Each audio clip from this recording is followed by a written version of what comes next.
And I was just doing what I was told.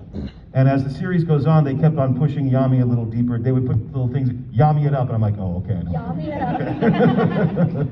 But, so there's that, but this improvised line, we very rarely had an opportunity to improvise. When you're dubbing something, you have very talented writers and producers slaving over every syllable of the script so it looks like it matches and everything makes sense. It has to sound like the character, it has to serve the story, it has to serve the card game. I know the card game's not the same in the show as in real life, but anyway. So there's all of that. And in Japanese animation, they're much more comfortable with having scenes without dialogue over them to set the environment or the setting, or just to take a breath from the dialogue. And silences are as important as the music itself, you know?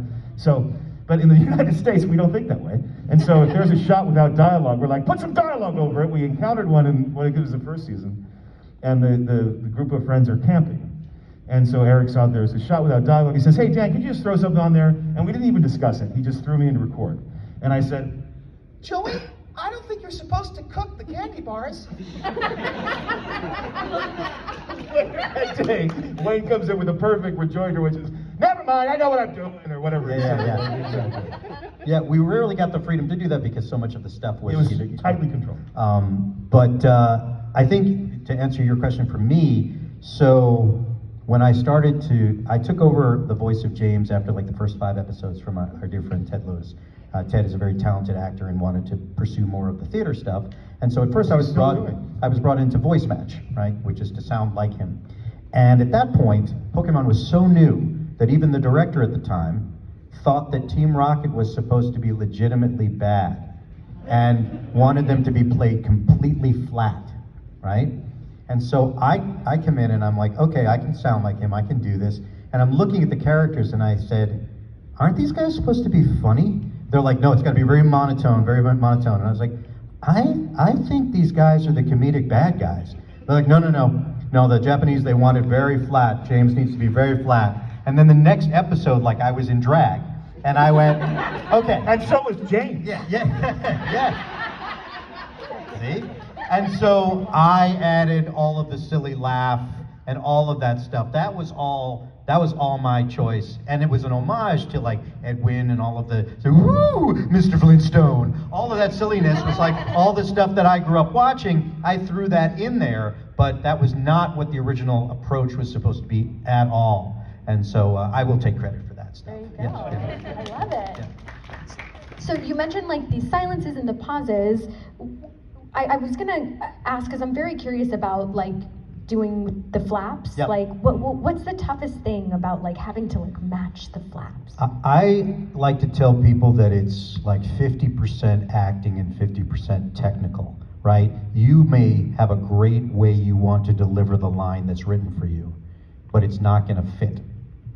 And so as dubbing actors, we go, okay, I know what I wanna say and how I wanna say it, but if I need to make this fit, how can I still accomplish that with the same meaning or comedy? Especially comedy. Comedy is all about timing, right? One of the oldest jokes, take my wife, please, is a very old joke. If you change that by a half second later or whatever, it's just not funny. And so it is a challenge to do that. With Japanese animation, it's mostly open-closed. The mouths don't change shape. So you can get away with a little bit more. We've also dubbed shows that were originally written in, that were animated, that were French or German. They have vowel sounds ending at the word, every phrase in French. Those were much more challenging to match internal vowel shapes. So as a musician, I found dubbing easy because I don't know about you people, but if you are slightly musical and you hear a song for the very first time on the radio, if the second chorus is the same as the first chorus with the same words, you probably could sing along the right phrasing. You might not know all the notes exactly that second time you hear that chorus, but you could sing along with the same phrasing. So when I look at a line and I look at the syllables, I go, oh, put me in record, after seeing it once, because I memorized the timing as a singer. So that came easy for me that way. Cool. Yeah. That's very neat. Yeah, I back that up too. I've often said, generally, if people have some music ability, they probably will be able to pick up dubbing. especially if they with singing, because you're doing very much the same thing. You're putting a performance into a very specific timing, but it still has to feel alive and fresh and full of meaning, like when you're singing a song. You're not just hitting the notes in the time. Yes. And we have worked on what's called a prelay show, which is you do the voices first and then they animate to you, which is very free. You probably have heard of a little funny show called Viva Pinata. So I directed that show, and Dan, of course, plays the very funny Hudson Horstachio on that. Now, that show was recorded one actor at a time with no... Because we hated each other. Yes. And then I built the dialogue as if they were talking to each other, which only works if you have one director, right? Because I knew what I was going to ask of the next actor that was having this conversation. But all of that was the freedom of the acting. So I could say to Dan, here's the line, give me 3 or 4 in a row of how you're hearing it. And be like, oh, the third one, that's the one I'm going to use. And he's not trapped by, I have to match lip flap. The animators now have to match him, which to me, as an actor, is much more fun. Yes. So if it's okay with you guys, like I did mention, we have a microphone. Yeah, we're going to do some Q&As. Yes. You do the Q, we do the A. Hello, what's your name? Hi. We're just going to have to, do we have an audio person to help with mic height, or are we going to do that? Yeah. You can touch it. That's good. All right. Oh, that sounds very. It sounds better, doesn't it? Oh yes. Hi, my name is Chris. Hey, Chris. Thank you, Dan, earlier for signing my giant robo-disc. Also, first of all, Predator Badlands is awesome. Go see it. Yes. For all of you too. Nice. Second, what are some like performances or projects? This is for both Dan and Eric. What are some performances or projects that to you feel kind of underrated or underappreciated compared to like the big franchises that you've worked on? Oh, that we've worked on. Yeah. My answer is Viva Pinata. Okay. To me, if someone wanted to see my directorial skills, the comedy of that show, I had some of the best actors working on that, some of the funniest people I know. And me. Well, he said it. But I really think that was underrated. The video game was not that much of a success. The show has nothing to do with the video game. I thought of it as sort of like the animated version of like a Seinfeld, where it was like a show about nothing.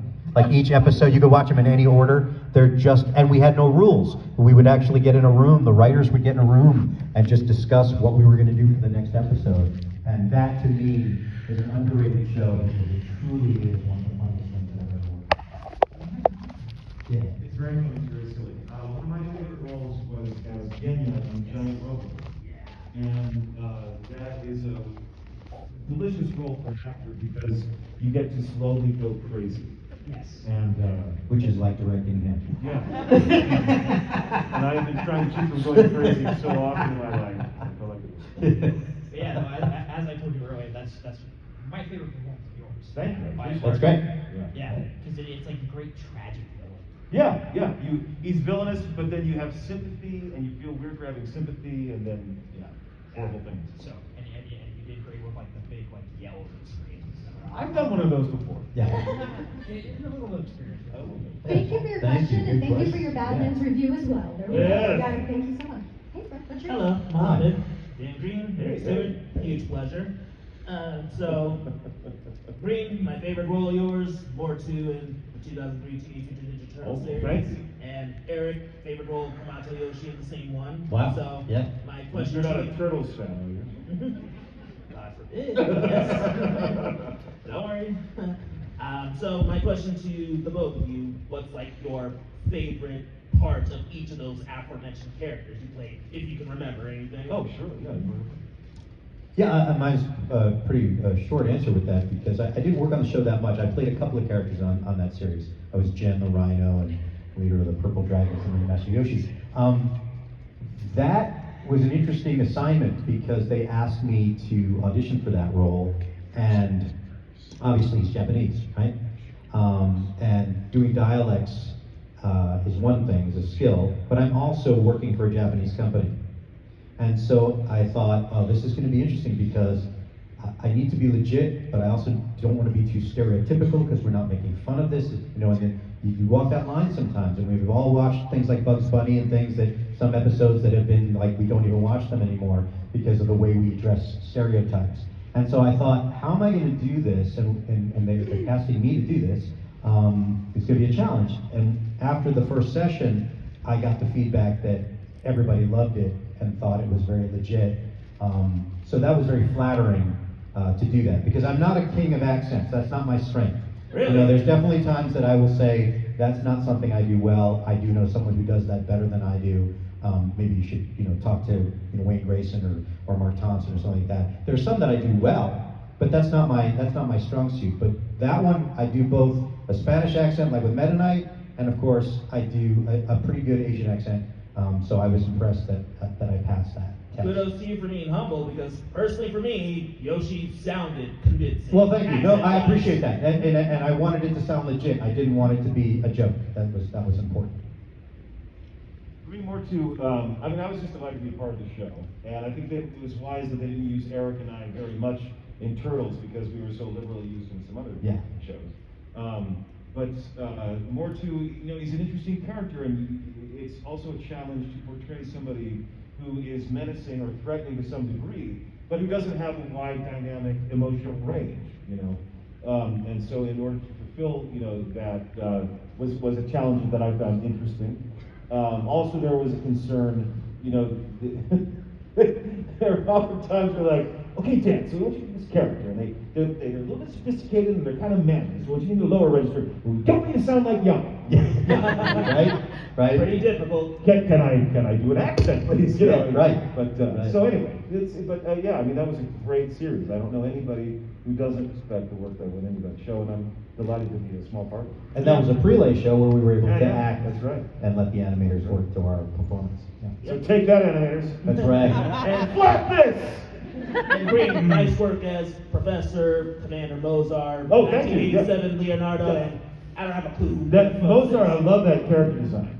That was Same fun. here. Yeah. He stood out, Thanks. so did Traxxas. And I appreciate the nod to Leonardo. I rarely, I mean, I was such a brief thing. I don't even like saying that I did that, but it's true, and that was fun to do. Yeah. All right, Good question. John. Thank you for Thank your you. question.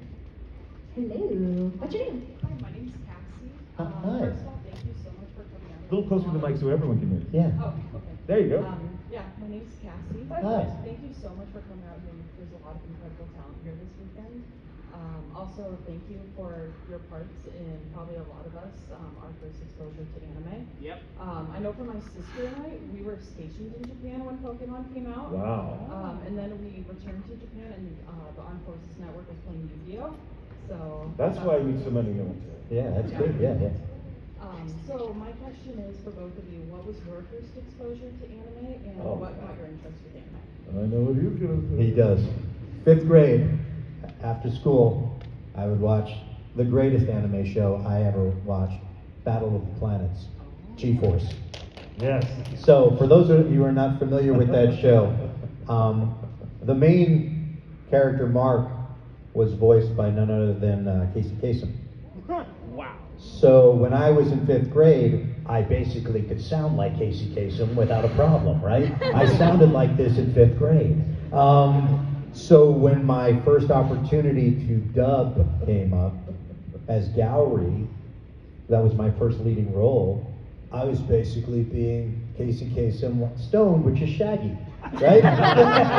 But yeah, so that was my first experience. There was that show was on, and Star Blazers, they were both the same period of time, but Battle of the Planets, I'm still shocked that people don't cosplay. Oh. If you're not familiar with the bird outfits that they wear, So cool. it's unbelievably cool. I'm telling you, you just gotta Google it and go like, yeah, that's what I'm doing. It was called Gatchaman, right? Originally, Yes. yeah. So that was my first experience. Yes, science ninjas. Yeah. So I definitely had respect for Battle of the Planets, as it was called in the United States. But before that, for me, was Speed Racer. And that I could see more consistently. For whatever reason, Battle of the Planets and Star Blazers, it's like I found them once on a channel, but Yes. it wasn't the same time. That's next right. time. What are you doing? Yes. I want to see the show. But Yeah. yeah, Speed Racer was big for me. Yeah. Yeah. Yeah, great question. Thank you. Thank you. Hello. What's your name? Hello, my name is Jordan. Sorry. First of all, thank you, Eric Stuart and Dan Green, for being here. Thank you. Love that you Midwest. First time seeing you, and love all your shows.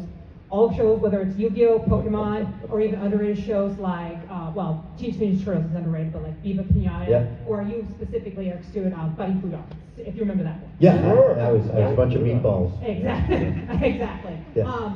But anyway, back to my question. But thank you so much for a child. But anyway, specifically, my favorite episodes of all time, the entire Yu-Gi-Oh franchise, which I'm sure a lot of people agree with, is Battle of Coliseum or Clash in Coliseum, where Yugi and Kaiba are dueling. Yeah. So the fact that you just mentioned the fact that you two are a lot of times voice actors aren't in the same room together, voice acting. So my question is like, did you guys imagine yourselves talking to each other? Like, there's so much energy and passion, and that duel alone was just like the greatest duel in the entire show. But it sounded like you two were talking to each other in the same booth. So was that the case, or did you? Isn't that like a three-parter? It's no six-parter. Six-part. Yeah, it's very. So I don't remember in the terms of the sequence in terms of who dubbed first per episode. Okay.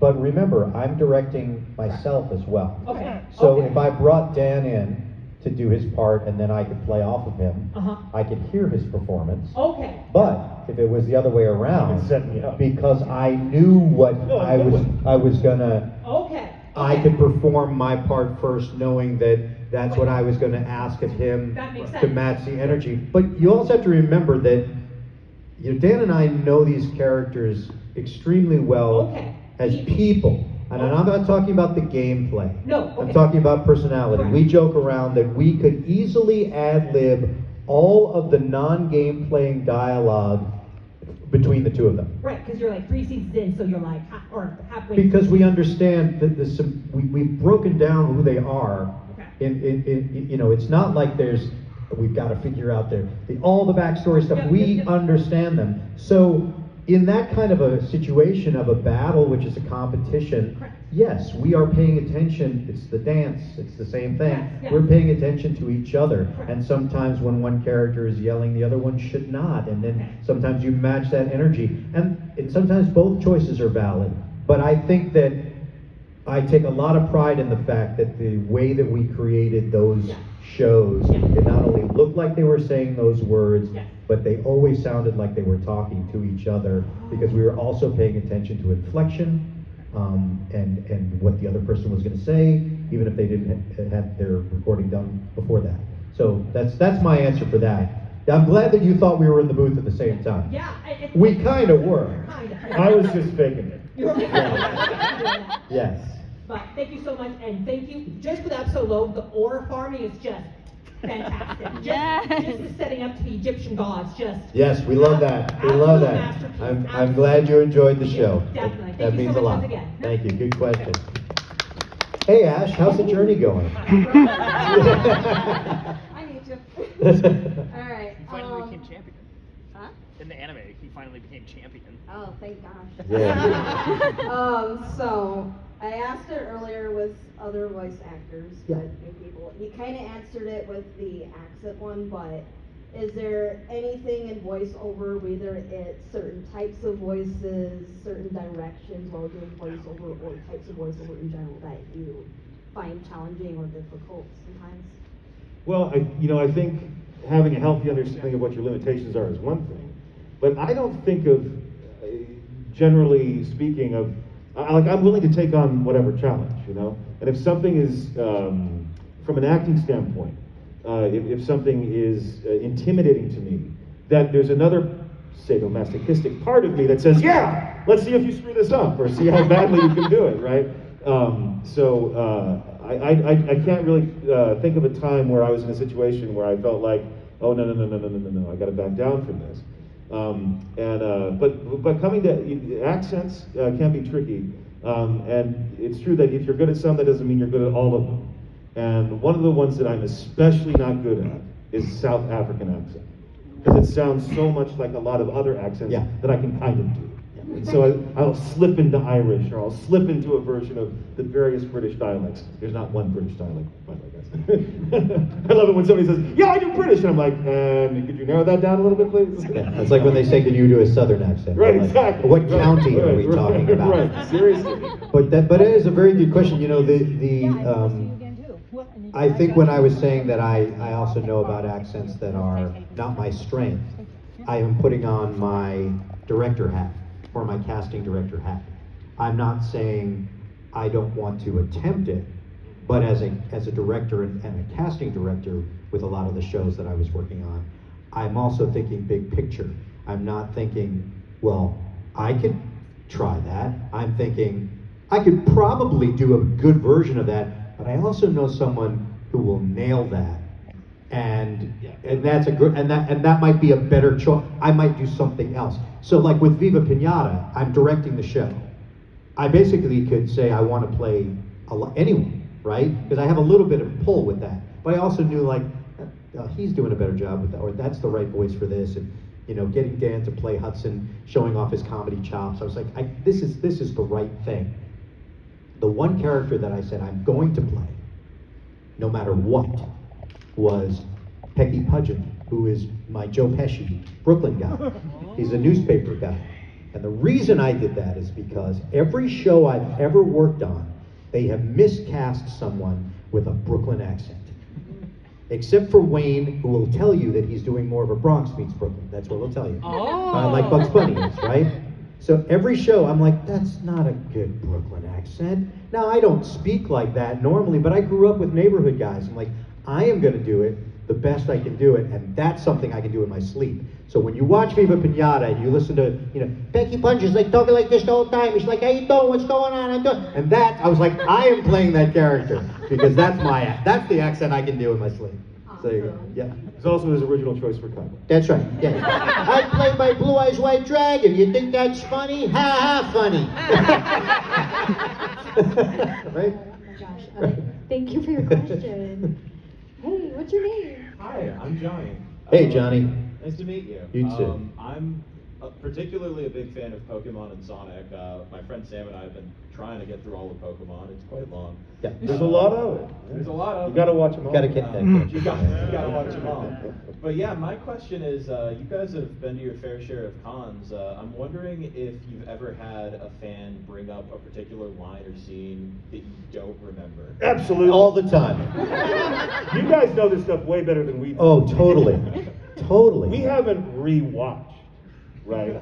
Or rarely have we rewatched. I really mostly watched the shows in my ADR review after I got all the voices in place. I'd watch the show to make sure I didn't miss any dialogue or everything was working, but I rarely watched it when it was on the air.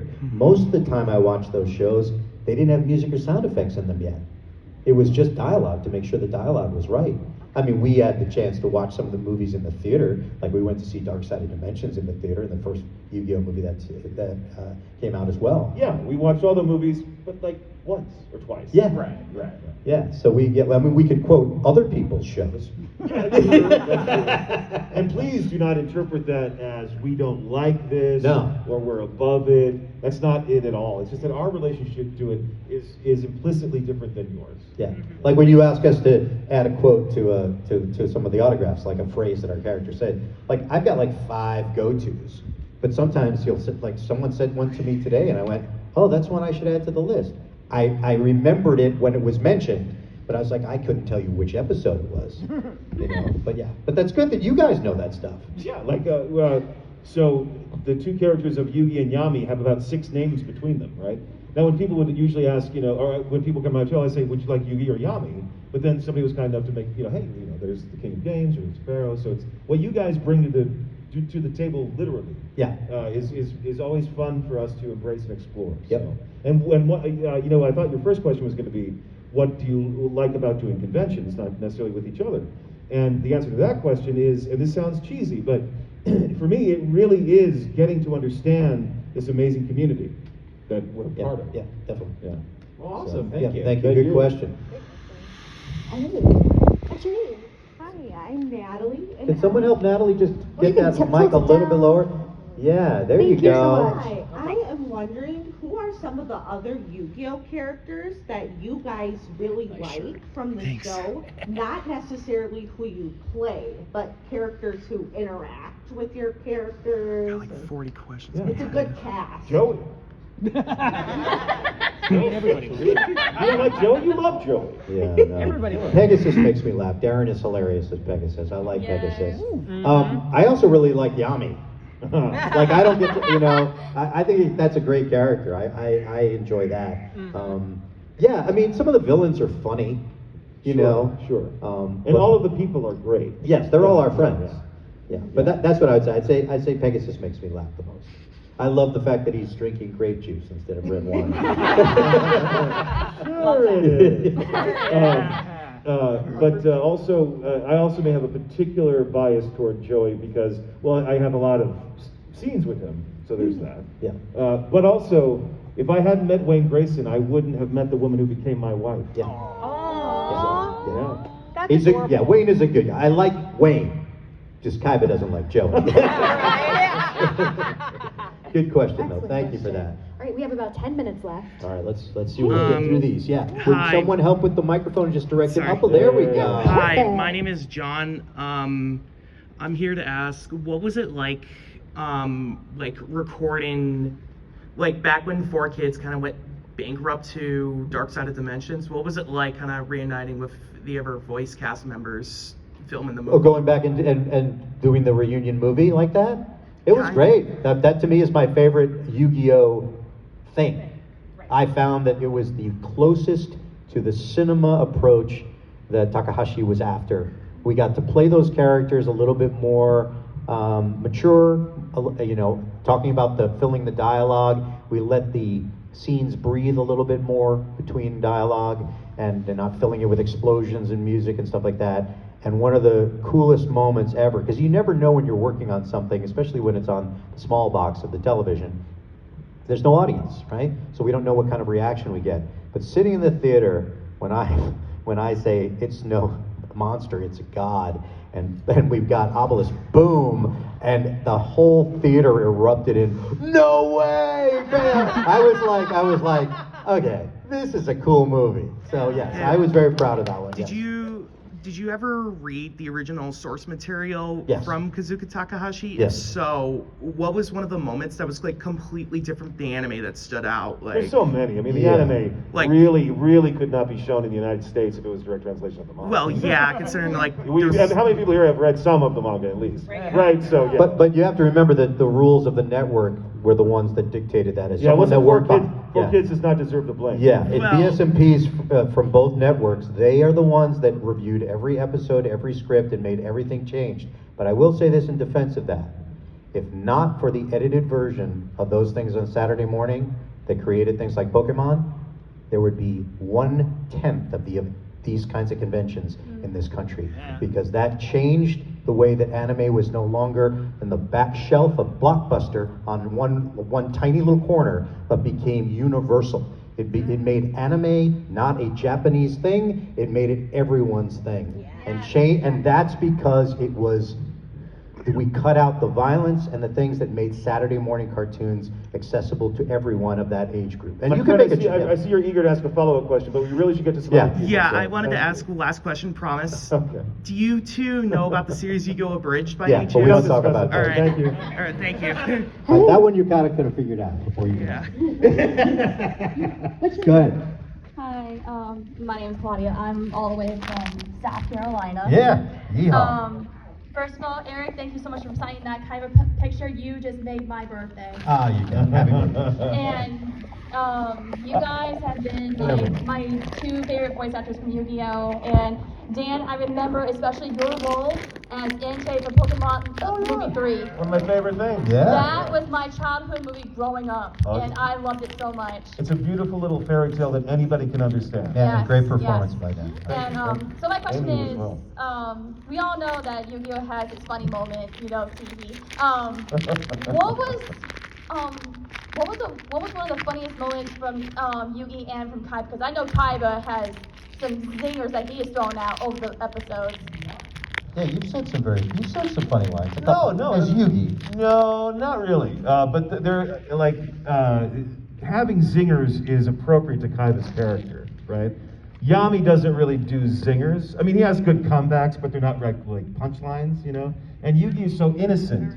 I think he would have a zinger by accident. Yes. The only humorous thing I can recall that I thought played off well, that was actually written into the script, was when Yugi ditches Yami summoning when Taya comes up and he's like, hello. Yeah, that was funny. Yeah, I mean, I had great writers. I mean, I'll take credit for the delivery, but they wrote great things for Kaiba. So that was a lot of fun to do. Yes, and some of the best lines of the show, which is why I remember some of those more than I remember the plot lines. So, yes. But good question. Because I remember one line that I'm rewatching the old Yu-Gi-Oh! And I'm in Battle City right now. I think one of the best seasons. Yep. I remember Kaiba saying, and last time I checked, monkey boys can't fly. That line will always get me. There you go. Again, thank you guys so much for coming, and you guys have been like my favorite voice actors of all time. Thank you. Thank you for your questions. Appreciate it. If we could speed through these last... Yeah, we're going to do it. Here we go. Speed round. Speed round. What's your name? I'm Trace. Hello. Hey. I just have to say thank you so much for... I owe my childhood to Yu-Gi-Oh! And Pokemon. So. Thank you. But maybe no fault of your own, I want to be a voice actor myself. So I'm wondering, from like a director standpoint, like what's like your star pupil? Like what are you kind of looking for? My star pupil? Well, I think that someone that can really just be a sponge, just absorb, and also just every opportunity you have to act. You know, acting is the most important part of voice acting. It doesn't matter if you have a cool voice. If you can't make a moment happen for yourself, it can't happen for the audience. So acting is where it starts. Yeah, and the credibility. You know, whatever you're presented with, you make it your own. Make whatever you're talking about. We don't know how to play the game, but we can convince you that we do, right?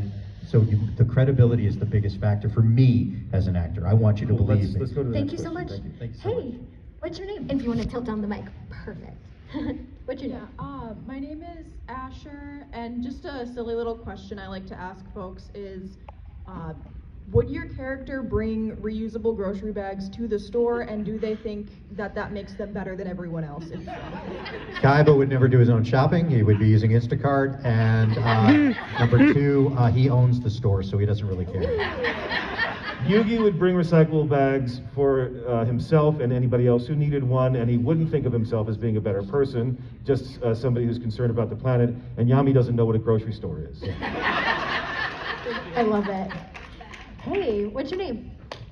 Hi there, my name is Michael. So I have a Yu-Gi-Oh! Related question. Yeah. So I play Yu-Gi-Oh! Competitively, and I know that I know that Konami sometimes like brings y'all in to do the voice actor duels at events like nationals and stuff. Yep. And I guess I was just wondering, like, what is it like to work on that, maybe as opposed to the normal voice acting? Well, it is a scripted duel, right? And it is a lot of fun. If you've never seen it online, you can go, you can find us dueling a lot. But the players play the cards on camera while we act it out.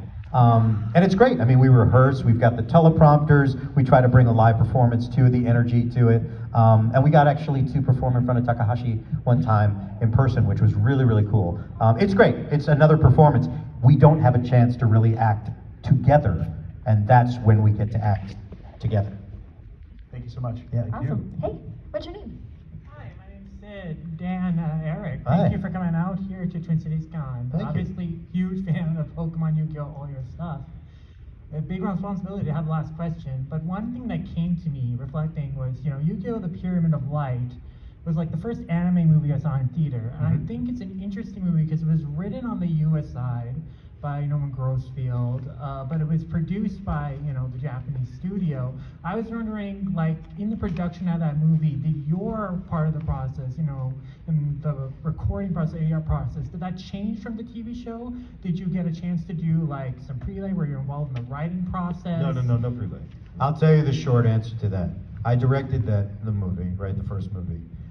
They rewrote it 3 times, and they had me redub it as a director 3 different times because they couldn't figure out exactly how they wanted the story to be told. I slept in the studio and finished it at 6:30 in the morning the next morning because it had to go out the door. It was not a great experience that way as a director, and asking the actors to go back in and redo it because they weren't happy with the script, not their performances. The script was very frustrating. Too many cooks is the problem with a lot of things. You need to trust the people you put in place to be your director, your producer, whatever. You don't need 4 directors. You don't need 4 producers. You don't need that. So that was my experience with that. It was very different than the original. Oh. And I can't tell you which version ended up. I don't think I even went to, like, I saw it in the theaters, but I can't even remember what the dialogue was at that point. It might have even been a combination of the 3 different versions. That makes sense. Thank you so much. Appreciate your Yeah, good question. questions, guys. Yeah. So we just have a couple minutes left, and I just wanted to take a moment to share with you some things I've been sharing since the beginning of this year. I was noticing on my social media and in other places that some people in this community were expressing a little bit of fear. They were feeling a little less safe in the space we now live in. I won't get down to the reasons why, but I started saying just some words of encouragement and support, and every month since, every time I've said these words, I've had various different people come back to me to express that those words helped. So, you might be one of those people out there that could use a word of encouragement, because things are a little scary out there. If you're somebody who feels less safe and maybe a little bit targeted, I hear you. And you're probably having a rational reaction to some things that are going on. I don't have a solution to all of those things, but I can offer you this idea: courage. Courage is not the absence of fear. Courage is defined by how we stand up to fear. You have to be afraid first so that you can find your courage. If you're fearless, you don't care about anything, but you're afraid because you do care about things. That's not your weakness, that's your strength. How many people have done conventions before? Right? We come here, it's a wonderful place to be. And I was having a conversation about this with somebody a few months ago, and she said, you know, it's great, it's like an escape. And I knew what she meant, but it's not like an escape that it's like this false illusion. We can choose to treat each other with the same kind of respect and acceptance that surrounds us at these events. You know it. And how many people is this their first convention? Anybody? All right. So you will see, you will know. You don't have to take my word for it. You will feel it. That's the way it can be. That's the way it is. It's not that hard. The cosplayers in particular, I love how they get dressed up. Every day is like Halloween, you know? And what I love is people truly embracing what they love and who they are and sharing it with each other. If you can do that, you have won the biggest game in life. If you can be your authentic self out loud, there's no bigger victory. You have won. You are champions. You may achieve other things, but it won't feel as good. Because if you don't remain true to yourself, everything you do will be missing something. You. So, don't back down. Stand up. I know it's scary, but to quote a character I once portrayed, stand up. A champion doesn't belong on his knees. And if you stand up, you're going to make it easier for someone else to stand up with you. And I promise if you stand up, we'll be right there with you.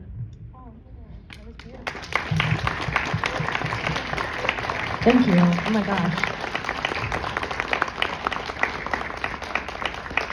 I have nothing more to add. This has been so wonderful. Thank you guys so much. You guys are awesome. We're going to end. Thank you. We're going to end Wow. with one question. You know what time it is? Oh, come on now. Let's try it. What time is it? It's time to do. What time is it? It's time to do. Bring it home, people. What time is it? It's time to do. Thank you very much, guys. Have a great day. One more time.